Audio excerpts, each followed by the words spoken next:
வணக்கம். ஜனநாயகன் இந்த திரைப்படம் சில நாட்களுக்கு முன்னாடி இணையத்துல முழுமையா லீக் ஆயிடுச்சு. முழு திரைப்படத்தையும் இப்ப நிறைய பேர் பகிர்றாங்க, அதை பார்க்கறாங்க. அது சம்பந்தமான நிறைய கருத்துக்கள் வருது. இந்திய திரை வரலாற்றுல ஒரு முழு திரைப்படம் இப்படி இதுக்கு முன்னாடி இணையத்துல லீக் ஆயிருக்கா? எனக்கு தெரிஞ்சு அப்படி ஒரு லீக்கேஜ் நடந்ததே கிடையாது. முதல் முறை. இது எப்படி நடந்திருக்கலாம்? அதோட சாத்தியக்கூறுகள் என்ன? இதுக்கு பின்னணி என்னவா இருக்கலாம் அப்படின்றத பத்தி பேசலாம்னு தோணுச்சு. அதைத்தான் இப்ப பேச போறோம், கொஞ்சம் விரிவா புள்ளி விவரத்தோட. வெல்கம் டு பேசி கிளிப்போம். இப்படித்தான் சினிமாவுக்கு எடுக்கிறது. ஜனநாயகன் திரைப்படம் இணையத்துல லீக் ஆனதை பத்தி ஏன் நான் பேசணும்? ஏன்னா அந்த திரைத்துறையை நான் விரும்பி அதுக்குள்ள போய் 8 வருடங்கள் அதற்குள் வேலை செஞ்சிருக்கேன். ஒரு உதவி ஒளிப்பதிவாளரா, ஒரு உதவி இயக்குனரா. அந்த துறை மேல தீராத காதல் இப்ப வரையும் இருக்கு. அந்த துறை சார்ந்த விஷயத்துல தான் இப்பயும் நான் வேலை செய்யறேன், ஒரு ஆவணப்பட இயக்குனரா. அப்படின்னும் போது ஒரு 2.5 மணி நேர திரைப்படம், எத்தனை பேரோட உழைப்பு, ஒரு இயக்குனரோட கனவு, இது எல்லாத்தையுமே ஒரே ஒரு லீக்கேஜ் அடிச்சு நொறுக்கி இருக்கு. இதுக்கு பின்னாடி தொடர்ந்து பல்வேறு குற்றச்சாட்டுகள் வைக்கப்பட்டுக்கிட்டே இருக்கு. அதுல வர்ற குற்றச்சாட்டுகள் பின்னணி உண்மையா இருக்கா இல்லையா, இது எல்லாத்துக்கும் ஒரே ஒரு அடிப்படை கேள்விய நாம கேட்டாலே தெரிஞ்சிடும். என்ன அது அடிப்படை கேள்வி? இதுக்கு பின்னாடி ஒரு அரசியல் இருக்கு அப்படின்னு சொல்லப்படுது. இப்ப இது எல்லாத்துக்கும் சேர்ந்து ஒரு கேள்வி இருக்கு. அந்த கேள்வி என்ன? அந்த கேள்வியை கேட்டோம்னா இந்த படம் எந்த பின்னணியில இருந்து இப்படி லீக் செய்யப்பட்டிருக்கு அப்படின்றத நம்ம ஈஸியா ஐடென்டிஃபை பண்ணிடலாம், கண்டுபிடிச்சிடலாம். பட் அந்த கேள்வியை நாம கேட்க மாட்டோம். அது என்ன கேள்வி? 2 பேர் மேல குற்றச்சாட்டு வைக்கப்பட்டது. ஒண்ணு மத்திய அரசு, இன்னொன்னு மாநில அரசு. சரி, அது கொஞ்சம் அடுத்த கட்டத்துக்கு விரிவா நாம போகலாம். மத்திய அரசு, மத்தியில ஆளும் அரசு இருக்கு இல்லையா, அந்த அரசு தொடங்கப்பட்ட ஆண்டு 1980. மாநிலத்துல இருக்கிற அரசு தொடங்கப்பட்ட ஆண்டு 1949. மத்திய அரசோட இன்னைக்கு மாநிலத்துல கூட்டணியா வச்சிருக்க எதிர்கட்சி தொடங்கப்பட்ட ஆண்டு 1972. குறைந்தபட்சம் இந்த 3 கட்சிகளோட வரலாறு என்பது 45 வருடம் பழமையானது. அப்ப 45 வருடமா அரசியல் இருக்க கட்சிகளோட மோத போற ஒரு பர்சனோட திரைப்படம் இணையத்துல வெளியாயிருக்கு. அதுக்கு வைக்கப்படுற குற்றச்சாட்டு இந்த 3 கட்சிகள் தான் பிரதான காரணம்னு சொல்றாங்க. ஒரே ஒரு அடிப்படை கேள்வி, இந்த திரைப்படம் இணையத்தில் லீக் ஆச்சுன்னா நம்ம மேலதான் பழி வரும்னு இந்த 3 கட்சிகளுக்கும் தெரியாத அளவுக்கு அவங்க அடிப்படையில முட்டாளா? 45 வருடம் குறைந்தபட்சம் நான் சொல்றேன். மத்திய அரசு இருக்கிற, அதுதான் இருக்கிறதுலே 47 வருடம், எக்ஸாக்டா சொல்லணும்னா 47 வருடம். மற்ற ரெண்டும் 50 வருடங்களை தாண்டின கட்சிகள். இவ்வளவு தூரம் அரசியல்ல இருக்கிற, மத்தியில ஆளும் கட்சியா இருக்கிற, மாநிலத்துல ஆளும் கட்சியா இருக்கிற, மத்தியில ஆளும் கட்சியோட கூட்டணி வச்சிருக்க எதிர்கட்சி ஏற்கனவே இங்க ஆட்சி செஞ்ச ஒரு கட்சி. இப்படி அரசியலும் பின்புலம் இருக்கிற, அரசியல் அறிவு இருக்கிற ஒரு கட்சி இந்த படத்தை வெளியிடுவதன் மூலம் நம்ம மேலதான் பழி வரும் அப்படின்னு தெரியாம இருக்கிற அடிப்படை முட்டாள்தனத்தோட இருக்கிற கட்சியா? அப்படி முட்டாள்தனத்தோட இருக்கிற கட்சி அப்படின்னு நீங்க சொன்னீங்க அப்படின்னா உங்களோட அரசியல் அறிவு எப்படிப்பட்டதா இருக்கு? சரி, அவங்க தான் லீக்கேஜ் பண்றாங்கன்னா அந்த படத்துக்குள்ள இருக்கக்கூடிய கண்டென்ட் இருக்குல்ல, அது இங்க மாநிலத்தில் ஆளும் கட்சிக்கு எதிரானதாக தானே இருக்கும். அப்ப தனக்கு எதிரான கருத்து கொண்ட ஒரு திரைப்படத்தை வெளியிட்டாலும் தன்மீதே பழி வரும் தெரிஞ்சே மத்திய மாநில அரசுகள் இதை வெளியிட்டிருக்கும், அவங்க தான் வெளியிட்டாங்க அப்படின்னு நாம சொல்றோம்னா நம்மளோட அரசியல் அறிவு என்ன? நம்ம கட்சி, இந்த திரைப்படத்தின் கதாநாயகன் ஜனநாயகனோட கட்சி தொடங்கப்பட்ட ஆண்டு 2024. 2 வருடம் தான் ஆயிருக்கு. இந்த 2 வருடத்துல உங்களோட அரசியல் அறிவு வச்சு 45 வருஷம் ஆட்சியில இருக்கிற ஒரு கட்சி தான் இதை செஞ்சிருக்கும் அப்படின்னு நீங்க சொல்றீங்கன்னா உங்ககிட்ட பேசுறதுக்கு எதுவுமே கிடையாது. இதனால் லாபம் அடைய போறது யாரு? முதல்ல இந்த திரைப்படம் வெளியாயிருக்கு, இதனால என்னென்ன நஷ்டங்கள்லாம் வந்திருக்கு? தயாரிப்பாளருக்கு நஷ்டம். இதை மட்டும்தான் பேசுறோம். இதுக்கு அடுத்து ஒண்ணு இருக்கு. இந்த திரைப்படம் திரையரங்குல வெளியாவதின் வழியா இந்தந்த விஷயங்கள்லாம் நம்ம பண்ண முடியும்னு குறைந்தபட்ச திட்டத்தோட இருந்த மொத்த திரையரங்கு உரிமையாளர்களுக்கும் இது மிக பெரும் நஷ்டம். இது எல்லா நஷ்டமும் இங்க கணக்கில் எடுக்கப்படவே இல்லை. ஏன் உங்களோட அரசியல் அறிவு எப்படிப்பட்டதா இருக்கு அப்படின்னு சொல்றதுக்கு ஒரு முக்கியமான 2 காரணங்கள் இருக்கு. அது என்ன காரணங்கள்ன்றத கொஞ்சம் விரிவா உள்ள போய் பார்க்கலாம். இந்த மாநிலத்துல ஆள்ற இந்த அரசின் மீது வைக்கப்படுற மிக முக்கியமான குற்றச்சாட்டுகள் 2. 1, இந்த மாநிலத்தின் மீது இருக்கக்கூடிய கடன் 10,71,000 கோடி ரூபாய். 2வது, மது. அரசே ஏற்று நடத்துற மதுக்கடைகள் வழியா முடிந்த ஆண்டுல வந்த வருவாய் 48,000 கோடிக்கு மேல. இந்த 2 தான் இந்த அரசின் மீது வைக்கப்பட்ட முக்கியமான குற்றச்சாட்டு. இப்பயும் வைக்கப்பட்டு இருக்கு. இந்த குற்றச்சாட்டு 2க்குமே நான் தலை வணங்குறேன்.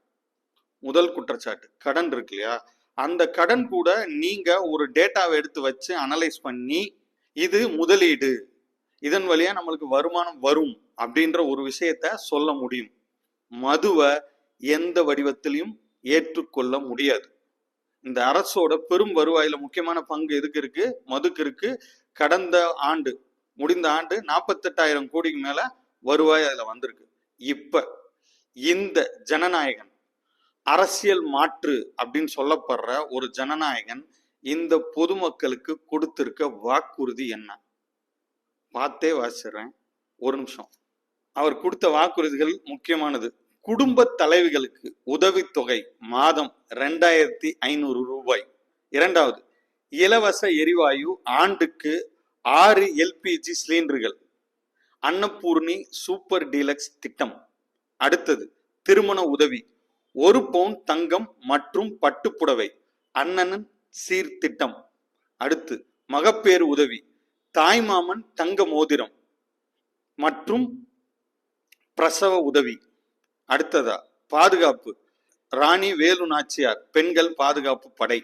அடுத்தது, போக்குவரத்து, பெண்களுக்கு அரசு பேருந்துகளில் இலவச பயணம். அடுத்து, உடற்கல்வி பயிலும் மாணவர்களுக்கு 20 லட்சம் வரை பிணை அற்ற கடன். அடுத்து, வேலையில்லா திண்டாட்டம், பட்டதாரிகளுக்கு மாதம் 4,000, டிப்ளமோ முடித்தவர்களுக்கு 2,500 உதவித்தொகை. இது எல்லாமே ஜனநாயகன் அறிவித்த முக்கியமான திட்டங்கள். நீங்க என்ன சொல்றீங்க? 10,71,000 கோடி கடன் இருக்க மாநிலத்தை நீங்க ஆள வர்றீங்க. அந்த கடனை திருப்பி அடைக்க உங்களிடம் திட்டம் இருக்கா? இந்த மதுவை ஒழிக்கிறதுக்கு ஏதேனும் திட்டம் இருக்கா? நீங்க சொல்லியிருக்க அத்தனை திட்டத்துக்கும் நிதி தேவை. அந்த நிதி தேவைய பூர்த்தி பண்றதுக்கு உங்ககிட்ட என்ன திட்டம் இருக்கு? அதை இதுவரைக்கும் எங்கேயாவது வெளியிட்டு இருக்கீங்களா? நீங்க அறிவிச்சிருக்க திட்டத்துல முக்கியமான விஷயம், தங்கத்தை கையில எடுத்துருக்கீங்க. இன்னைக்கு தங்கத்தோட விலை என்ன? அதுக்கான நிதி எங்க இருந்து பெறுவீங்க?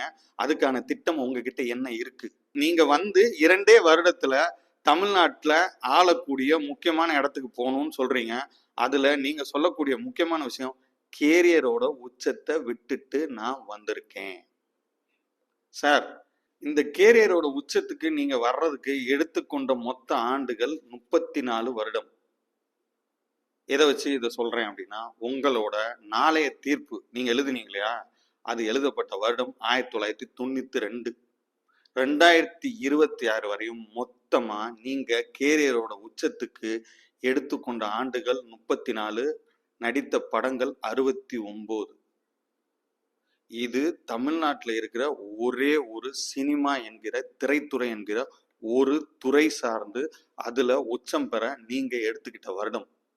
இப்ப நீங்க அடுத்து உச்சத்துல போய் உட்காரணும்னு நினைக்கிறது மொத்த தமிழ்நாட்டோட உச்சம். முதலமைச்சர் என்கிற ஒரு இடத்துல போய் நீங்க உட்காரணும்னு நினைக்கிறதுக்கு 2 வருடங்கள் போதுமானது அப்படின்னு நீங்க நினைக்கிறீங்க அப்படின்னா, அதை கேட்டுக்கிட்டு இருக்க மக்கள் யார்?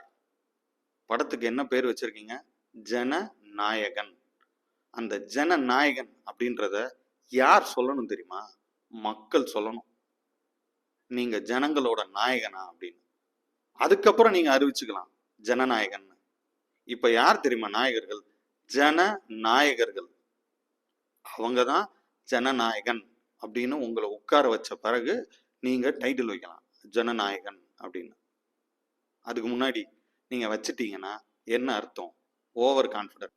2 வருடங்கள்ல நீங்க உச்சத்துல போய் உட்காரணும்னு நினைக்கிறது எந்த வடிவத்துல சரி? அதுக்கு நீங்க என்ன மாற்று வச்சிருக்கீங்க?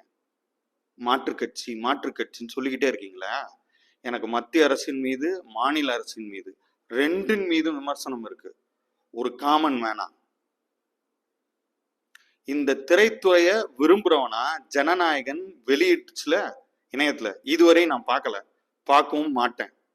திரையரங்குல அது என்னைக்கு வெளியாகுதோ அன்னைக்கு போய் பார்த்துக்கிறேன். அது உங்கள் மீதான காதல் இல்லை, இந்த துறை மீதான காதல், அந்த உழைப்பின் மீதான காதல்.